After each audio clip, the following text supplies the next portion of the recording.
In the last module, we looked at comparing a single mean or proportion against a fixed value. In this module, we extend this by comparing two means or two proportions against one another. In most settings, we often wonder if doing one thing differently will change an outcome versus not doing anything at all. Some examples are, will you live longer if you exercise versus not exercising at all? Or will customers use their credit cards more if you gave them cash back or points for free travel as a reward? Clearly, some, if not most of us, exercise because we want its health benefits. But how do we get to have such belief? Well, it's because scientists have compared the health and longevity of those who exercise versus those who don't. Or why companies decide to use one promotional tactic versus another. It's because of comparing results under each tactic has given them cause to think that one outperforms the other. That is what we will be learning in this module. Basically, we will learn how to correctly conduct comparisons between groups and then how to decide if we see significant differences between groups.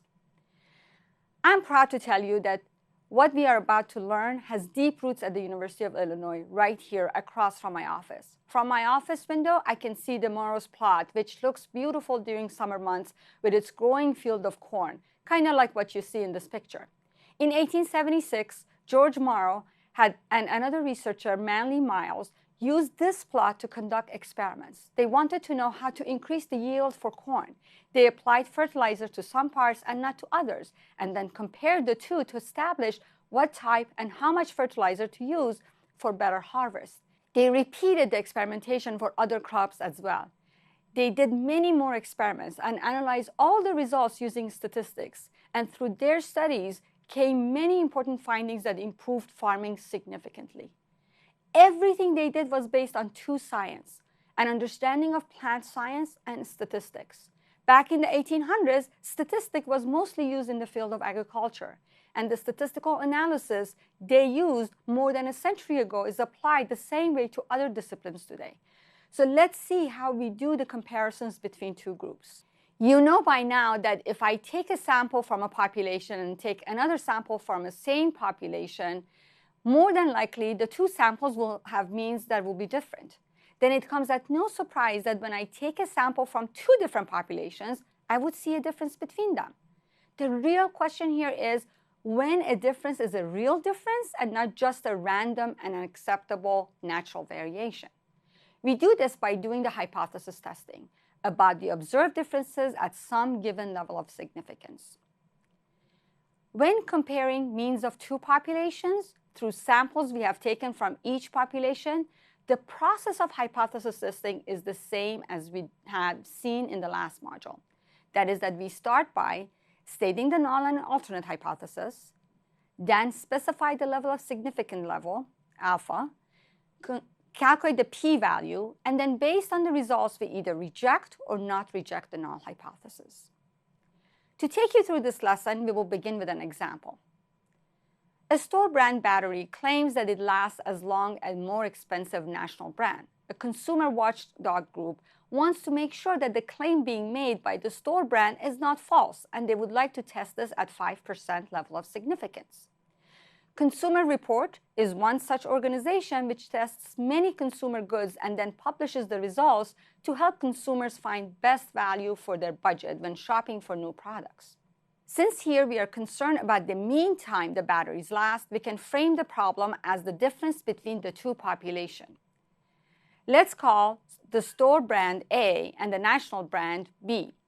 Then mu sub A represents the mean time brand A lasts. We will record this in hours. And mu sub B represents the mean time brand B lasts.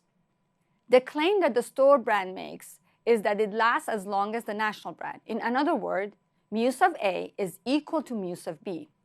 To rewrite this as a set of null and alternate hypotheses, we will be for null, the difference between the means is 0, and the alternative will be that the difference is not equal to 0. Just like it was for a single sample hypothesis testing, this is a two-tailed test. We can also have one-tail test, and I will do an example for that later on. For now, we need to look at the collected data to settle this question. The watchdog group wants to check on this at 5% level of significance. Before we can move on to step 3, we need to have data for comparing these two brands. Just a reminder that this part, gathering of the data, is not a trivial task. You're comparing two different brands and you would want to make sure that somehow, as they say, you're comparing apples to apples and not to oranges. You have to be very careful in collecting this data. For example, as best as you can, the method used for testing should be similar, or the set of batteries tested, like AAA or D, in each group are about the same. One thing that is not required is the number of observations in each sample. We can have different sizes of sample.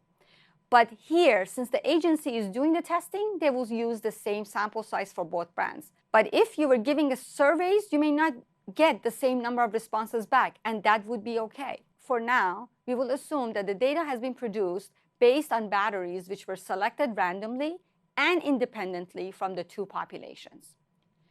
Like before, when we did hypothesis tests for one sample, the p-value is going to be the probability of finding sample results like the ones we have found.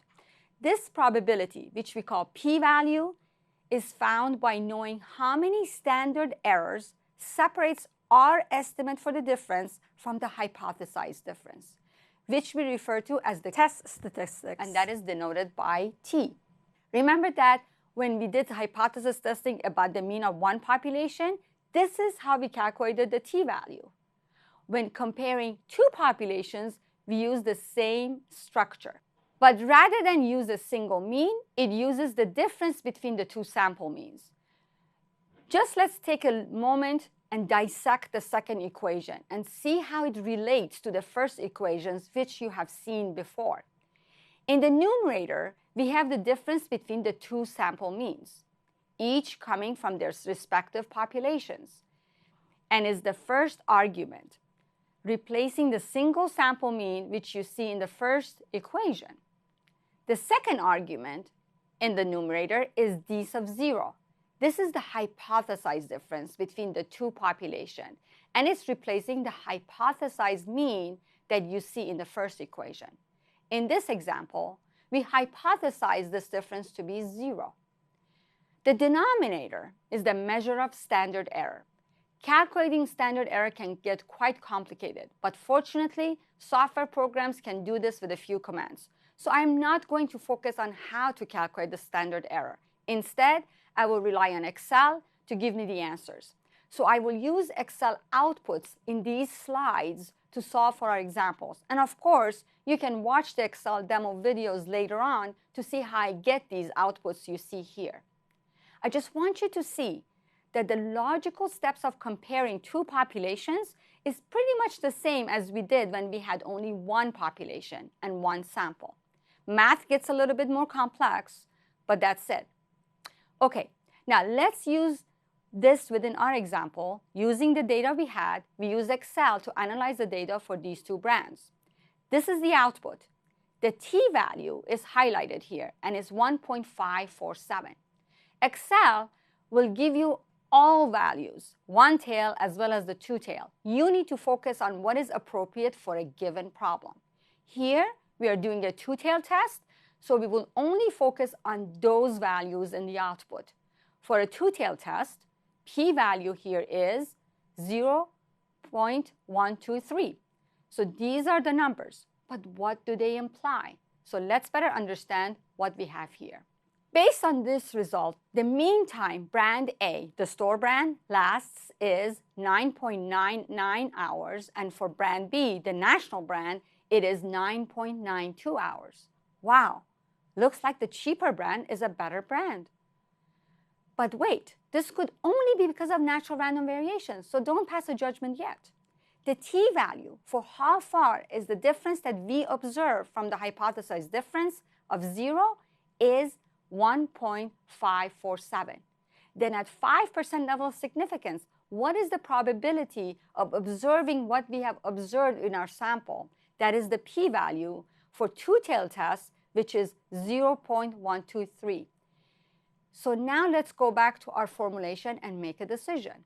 Looking at p-value of 0.123, it's greater than the alpha of 0.05, we will not reject the null hypothesis. This means that our sample data did not produce a result which will lead us to think that the less expensive store brand is of a lesser value and quality than the more expensive national brand. This is good news for consumers. We can save money while getting the same quality. Now, if you recall, the mean time of brand A was slightly higher than brand B, but based on our complete analysis, we find no meaningful difference between the two brands. The difference you see here is considered noise and is statistically insignificant, which means don't go and advertise in national tests our brand did better than the more expensive brand. That is not the case, at least not based on this data set. So now let's practice. Manager of a store would like to know if the average daily sales measured in dollars through her website is any different than her in-store sales. The data has been collected and analysis has been performed at 5% level of significance. Help her understand the results. Start by stating the hypotheses and the significance level. Since the manager is interested in knowing if these two channels of sales are different or not, we will formulate the null and the alternate hypothesis as a two-tailed test, which means the null states difference between the average sales through the online is not different than in-store, and the significant level is at 5% level. Here's the analysis of her data. It has weekly sales for 52 weeks. What do you think?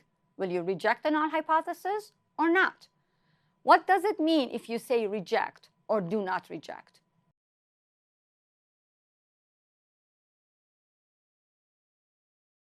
So again, this is a two-tailed test, and we should focus on the part of the analysis that is for two-tailed test. I am just going directly to the p-value and comparing that to alpha of 0.05 to make the decision. Here, the p-value is 0.0178, and that is less than alpha of 0.05.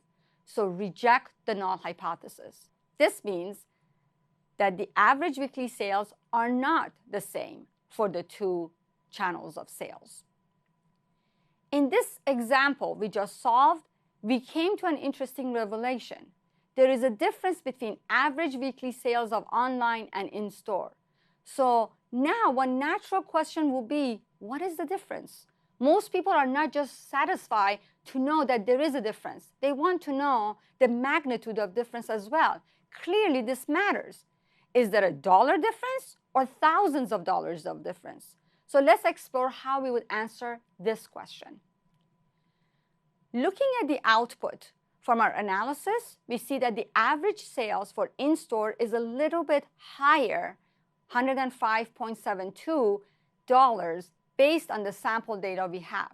But we know that if I took another sample, I would get different results. So a better way of estimating the difference is by using a confidence interval. We can develop the 95% confidence interval based on the results we have here. Once again, I want you to relate what we need to do here when we have two samples to what we learn in creating the confidence interval for one sample. When we had one sample, the confidence interval was calculated by taking the sample mean and adding and subtracting the margin of error, which was represented by this equation. For two samples, the idea remains the same. That is, we are going to add and subtract the margin of error to the observed difference. And the equation will now look like this. Do you see the resemblance between the two? We are essentially doing the same thing. We'll now go back to our example and calculate the 95th percentile confidence interval for the manager.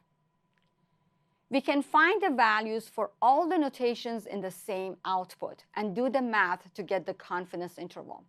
Please pay attention to the equation on the right as I substitute values for notation. So first, the value of mean spending in each sample is substituted to get the mean difference. It doesn't matter which one is written first, by the way. Then we need the value for T of alpha over 2. That is also known as the critical value, which is the terminology Excel uses in its output. In our case, we want the 95% confidence interval, and using the T value for two-tailed test, will be used, and that is 1.993. Now, the values for the standard error.